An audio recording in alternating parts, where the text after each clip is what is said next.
Hello everyone, myself Richa, welcome to our channel. आज का legal मैगज़िम है उबी जस इबी रिमेडियम। मतलब क्या है इसका? इस मैगज़िम का मतलब होता है where there is right there is remedy.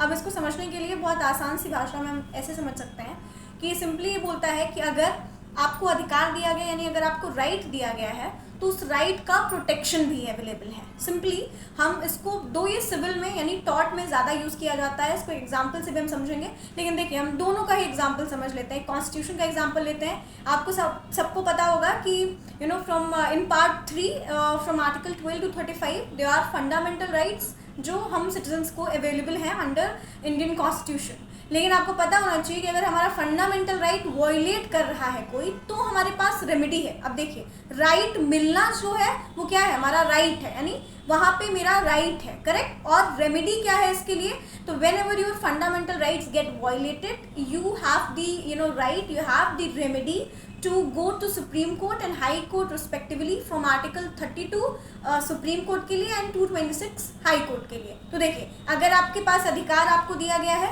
तो आपके अधिकारों का अगर हनन होता है, यानी अगर वॉयलेशन होता है, तो उसकी प्रोटेक्शन के लिए भी एक अलग से फंडामेंटल राइट प्रोवाइड किया गया है, जिसके थ्रू आप सुप्रीम कोर्ट और रिस्पेक्टिवली हाई कोर्ट जो है वो जा सकते हैं, करेक्ट। अब इसका सिविल में अगर एग्जांपल लेंगे, तो मान लीजिए कि ए एक पर्सन है जो बेसिकली वोट देने जा रहा है, और बी जो एक पुलिस ऑफिसर है वो उसको वोट देने से रोकता है, और जिस कारण से वो रोक रहा है वो कोई वैलिड रीजन नहीं है। दो ए जिसको वोट देने वाला था, एट द एंड वो इंसान जीत गया, मतलब इलेक्शन विन कर गया। ऐसी स्थिति में अगर देखा जाए तो ए का कुछ खास लॉस हुआ नहीं है, बट स्टिल क्योंकि ए का ये राइट था वोट देना, करेक्ट, लेकिन बी ने जो एक पुलिस ऑफिसर था वो नॉट अ लॉफुल रीजन, क्योंकि रीजन जो था वो लॉफुल नहीं था, अनलॉफुल रीजन को कंसीडर करते हुए उसको उसका राइट जो है वो अवेल करने नहीं दिया। इस स्थिति में जो बी है, यानी जो पुलिस ऑफिसर है, उसका एज अ रेमेडी उसको कंपनसेट करना पड़ेगा उस पर्सन को, जिस पर्सन का उसने राइट टू वोट को वॉयलेट किया है। अब इसका एक बड़ा लैंडमार्क केस है। केस का नाम है Bhim Singh versus state of Jammu and Kashmir. Thank you for watching. Stay connected.